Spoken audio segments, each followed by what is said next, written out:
Bismillahirrahmanirrahim. Assalamualaikum warahmatullahi wabarakatuh. Perkenalkan, nama saya Gendra biasa dari Prodi Ilmu Komunikasi semester 7. Di sini saya akan menjelaskan atau memaparkan materi terkait dengan media sosial memabukkan harus bagaimana. Media sosial kali ini telah menjadi bagian dari rutinitas harian masyarakat modern. Hampir setiap hari aktivitas diselingi dengan membaca media sosial, entah itu mencari informasi, hanya sekedar hiburan, atau interaksi sosial. Namun, baik itu semua, penggunaannya terus-menerus dapat memberikan dampak negatif, yaitu media sosial bukan lagi sekedar alat, ya, melainkan sesuatu yang memabukkan, karena mampu menguasai perhatian dan emosi si penggunanya. Nah, pertama, ada media sosial digunakan sejak bangun tidur hingga sebelum tidur kembali, sehingga menjadi kebiasaan otomatis. Nah, teman-teman yang pasti sering mengalami dimana kita menggunakan media sosial itu dari kita bangun tidur sampai kita tidur kembali, seperti itu. Yang kedua, memberikan hiburan cepat dan paling emosi, terutama saat bosan atau lelah. Pasti kita, teman-teman, kalau misalkan kita lagi bosan atau lagi capek, kita pasti buka handphone untuk menggunakan media sosial, khususnya Instagram ataupun TikTok ataupun YouTube itu sendiri, seperti itu. Terus yang ketiga, penggunaan tanpa kontrol membuat waktu dan fokus terbuang tanpa disadari. Jadi teman-teman, kalau misalkan kita menggunakan media sosial itu tanpa kita batasi, kita dapat memberikan dampak negatif bagi diri kita sendiri tanpa kita sadari, ya. Jadi itu juga bisa membuang-buang waktu kita. Kalau misalnya kita beraktivitas tapi kita mau scroll dulu, itu membuang-buang waktu, seperti itu. Karena istilahnya waktu adalah uang, teman-teman. Manusia disebut memabukkan karena sistem di dalamnya dirancang untuk membuat pengguna bertahan selama mungkin.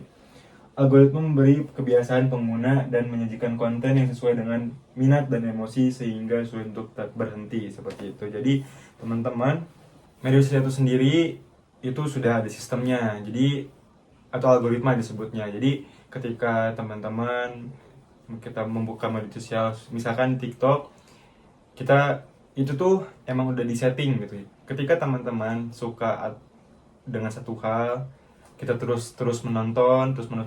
Nah, itu yang akan sering keluar di media sosial tersebut. Misalkan teman-teman suka bola, nah kita nanti di halaman pencarian tuh pasti bola. Nah, jadi memang sistemnya seperti itu. Untuk apa? Jadi untuk tujuannya itu memang agar si pengguna itu terus-menerus menggunakannya. Jadi itu dampak negatifnya media sosial, ya. Terus juga di sini like komentar itu memberi rasa dihargai, sehingga si pengguna itu terdorong untuk terus-menerus menggunakannya. Jadi ketika kita, misal teman-teman yang suka upload TikTok, video atau foto di TikTok ataupun Instagram, nah itu memberikan kita rasa ingin terus-menerus menggunakannya gitu. Jadi like komentar itu sebagai acuan kita jadinya, seperti itu. Terus FOMO membuat pengguna merasa takut tertinggal informasi atau tren baru. Nah, ini yang sering terjadi tuh FOMO, ya, sekarang tuh. Misal kita buka scroll TikTok, terus ada konten yang kita tidak tahu atau apapun itu yang kita baru tahu gitu. Jadi itulah yang membuat kita merasa tertinggal gitu. Jadi kayak, oh, gue di sini nggak mau ketinggalan nih, kayak gitu. Itu dampak negatifnya media sosial, ya. Scroll dilakukan berulang kali tanpa tujuan yang jelas, hanya mengikuti dorongan sesaat. Jadi itu dampak negatifnya gitu. Media sosial itu memberikan kita terus keinginan untuk terus menggunakannya gitu. Jadi ketika kita tidak tahu tujuannya apa, itu ya memberikan dorongan kita hanya untuk scroll doang gitu, seperti itu. Dampak dari media sosial yang memabukkan dapat dirasakan secara nyata dalam kehidupan sehari-hari. Tidak hanya mempengaruhi psikologis individu, tetapi juga membentuk pola interaksi sosial di masyarakat. Nah, poin-poin di sini, jadi yang pertama ada konsentrasi menurun karena perhatian terbagi antara dunia nyata atau dunia digital. Jadi ketika kita terus menggunakan media sosial, itu kita dapat menurunkan konsentrasi kita sendiri. Jadi terbagi dua gitu, di dunia nyata maupun di dunia digital, kayak gitu, seperti itu.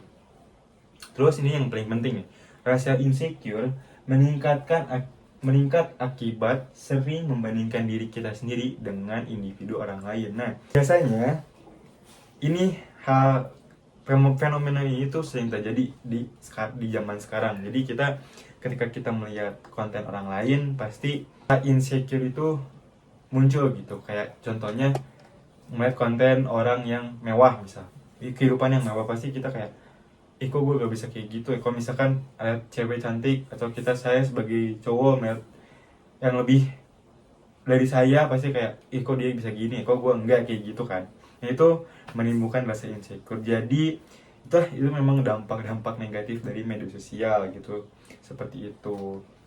Terus juga informasi hoax dan emosi negatif menyebar lebih cepat dan sulit dikendalikan. Jadi media sosial itu adalah salah satu wadah informasi ya teman-teman sekarang. Jadi semua orang dapat menggunakan media sosial, bisa menggunakan media sosial seperti itu. Jadi di kalangan mungkin anak SD sampai sampai remaja ataupun yang sudah tua itu pasti menggunakan media sosial. Jadi media sosial itu bisa menjadi salah satu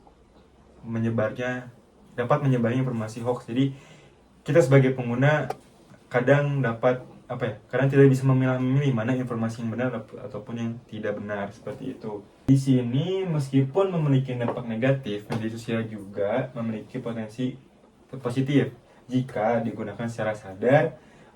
Perbedaan dampak terletak pada cara dan tujuan penggunanya. Nah, jadi media sosial itu tidak hanya ada dampak negatifnya saja, tetapi juga ada kok dampak positifnya. Tapi tergantung teman-teman menggunakan si media sosial tersebut. Ketika teman-teman tujuannya kita menggunakan media sosial untuk belajar, pasti ya itu akan berdampak positif. Tapi ketika teman-teman menggunakan media sosial hanya untuk sekadar tidak ada tujuannya, itu pasti ada dampak negatifnya, seperti itu. Misalkan kita menggunakan media sosial hanya untuk eksistensi kita saja, hanya untuk dapat validasi dari orang asing, itu dampak negatifnya, seperti itu. Jadi itu balik lagi tergantung kita menggunakannya gitu. Kalau misalkan kita menggunakannya seperti A, ya bakal seperti A.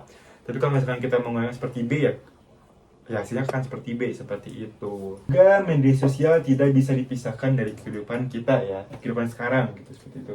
Tetapi penggunanya perlu disertai kesadaran dan kontrol diri dengan memahami cara kerja media sosial dan dampaknya. Kita dapat menggunakan teknologi ini lebih sehat dan bertanggung jawab. Nah, jadi kita kayaknya sampai kapanpun media sosial tidak akan lepas ya dari kehidupan kita, terutama khususnya saat ini itu tidak akan bisa terlepas gitu, karena itu udah jadi bagian dari hidup kita. Bahkan dari media sosial kita dapat menghasilkan uang jika si penggunanya menggunakannya dengan baik, seperti itu.